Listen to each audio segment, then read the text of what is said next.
इंदौर का युग पुरुष आश्रम दिव्यांग बच्चों की मौत के बाद से सुर्खियों में है और विवादों में।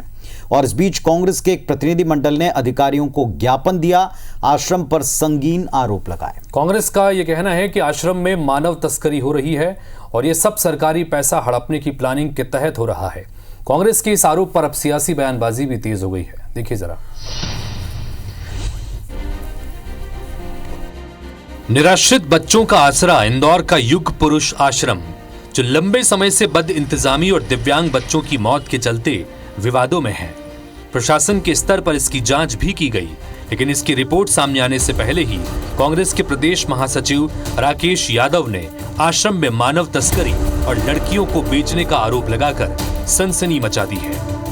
पिछले 2 से 3 साल में वहां लगभग 4 से 5 लड़कियों को बेच दिया गया है, जिनके हमने नाम जारी करे हैं। इसमें से एक लड़की का फोटोग्राफ भी जारी करके प्रशासन को शिकायत की है।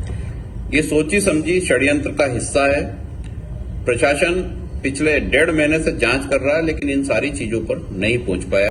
आश्रम का संचालन सरकार की ओर से मिलने वाली मदद से होता है। कांग्रेस नेता राकेश यादव का ये भी आरोप है कि आश्रम में मृत बच्चों की लिस्ट में फर्जी नाम जोड़कर बड़े घोटाले को अंजाम दिया जा रहा है।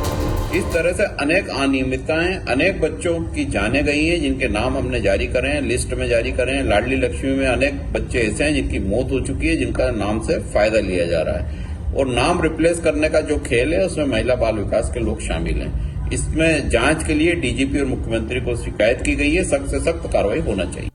कांग्रेस नेता राकेश यादव के इन सनसनीखेज आरोपों पर बीजेपी नेताओं ने कांग्रेस पर निशाना साधा और आरोपों को बेबुनियाद बताया है।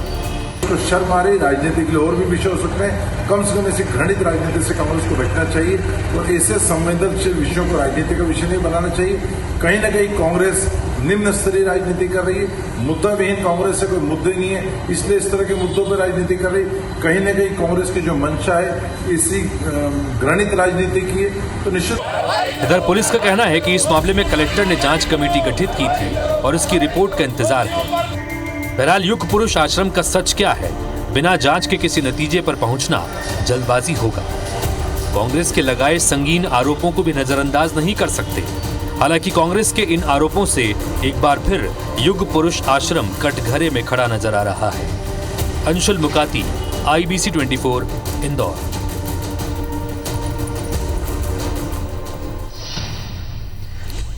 तो आज सरकार में बस इतना ही। कल रात में फिर 9 बजे आपसे मुलाकात होगी दिन भर के सारे पॉलिटिकल अपडेट्स को जानने के लिए। तब तक के लिए इजाजत दें हम दोनों को।